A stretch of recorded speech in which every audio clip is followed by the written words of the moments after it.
Thank you, Mr. Chairman. I appreciate that. I'm going to ask some questions of Ms. Schultz. I'm going to respond to Senator from Ohio. Ms. Schultz, I appreciate the question and response that you had to Senator Baldwin. Mr. Kloster, the same question I have to you was, the firing of Mr. Primus justified?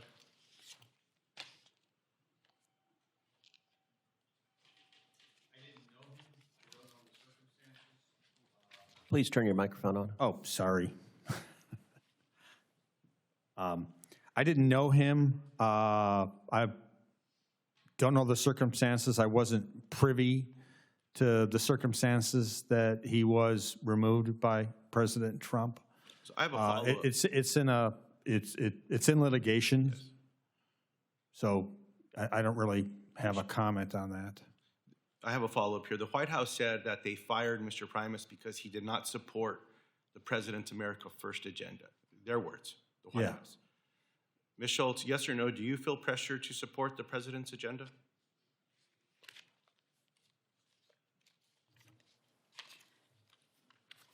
Thank you for the question, Senator. The answer to that is no.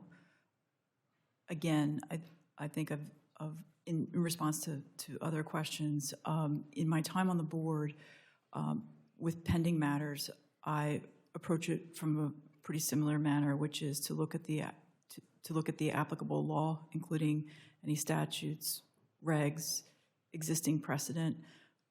I also review the record extensively, consider the arguments on the merits, and the policy principles that are set forth by Congress in the rail transportation policy. I'm sorry that the senator from Ohio has to leave after what he shared. I was going to share with him some statistics from DWI in Ohio and how many people die there every year. I was also going to respond to all that happened recently under President Trump with the nonsense that came from Elon Musk with termination after termination, threat after threat. My House Republican colleagues have been home for, 40, 50 days. I don't know what they're up to. Speaker Johnson, when he was asked about bringing them back specific to pay the controllers, Speaker Johnson said, quote, he wouldn't bring the House back to pay controllers because he said it'd be a waste of our time. Look, I don't want to get in a back and forth of pointing fingers. I'm tired of that. And I'm falling guilty to it every day. It's time to fix this stuff. The reason there wasn't a shutdown under the previous administration with Democrats in the majority working with our Republican colleagues is we worked together. Those CRs were amended.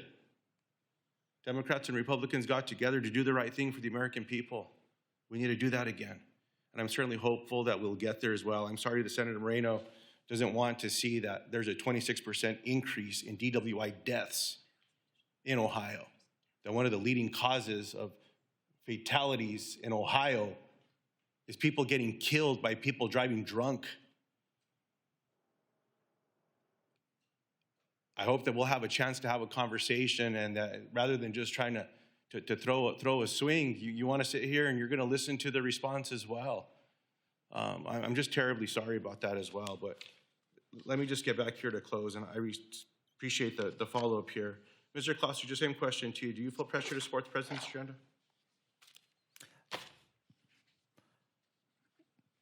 Well, I'm not on the board, so there's been no pressure, but if I was on the board, if I was confirmed, I would take anyone's input, whether it was the president or a member of this committee. I would take their input, and then I would use that to make an independent, fair, unbiased decision.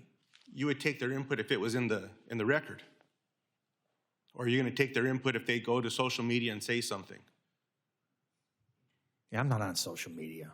I mean, other than LinkedIn, and that's. Do you watch television news? Do you watch broadcast totally. News? Yeah. So if the president says on broadcast news, yeah, I want you all to do something, and it's not in the record, how do you deal with that? That kind of stuff goes in one ear and out the other, for me. It doesn't matter, correct? It's not going to matter. It has to be in the record. Whatever evidence it is that you're going to use to make a decision has to be in the record that you're evaluating of whatever the case is. Is that correct? I'm not sure what you mean by on the record. If someone called me up.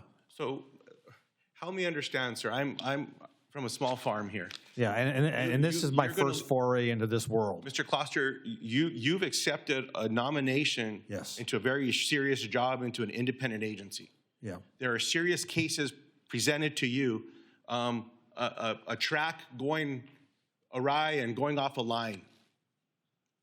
The case is presented to you to try to figure out what's happened. Is that correct? Yes. Is there a record that you review that's part of that case?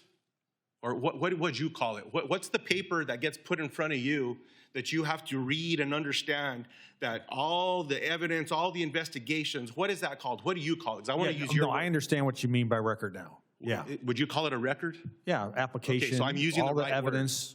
Okay. If someone tells you to do something in the news, since you watch the news, you don't do social media, but you watch the news, and it's not in the record, as we've just had a conversation about what the record is, do you just completely ignore it? Does it have no bearing in the outcome of the case? As I said, I would take all input, All right. you know. Ms. Schultz, I'm not even going to ask you the same question because I know you're going to say no. It has to be in the record. That's how you've proven this. So, Mr. Kloster, look, I'm not a JD. I'm not as smart as my colleagues here. I'm a former public utility commissioner. I had to go to Reno to an ALJ school. You might want to go to the same school before you take this job so that you can understand what your responsibility is and how to evaluate a record and make a decision, man. If any one of us goes to the news or we speak from the mountaintops or even in this hearing, and it's not in the case and the record that you have before you, that you're making a decision, it don't matter, man.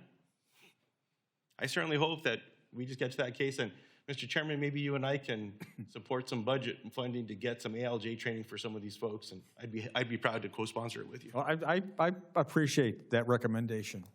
And I also admit that, you know, if confirmed, there's going to be a bit of a learning curve for me in understanding how things are done. And I commit to getting up to speed as quick as I can. There's a good school in Reno. I'd be happy to get you information on it if you'd like it, Mr. Foster. Thank you.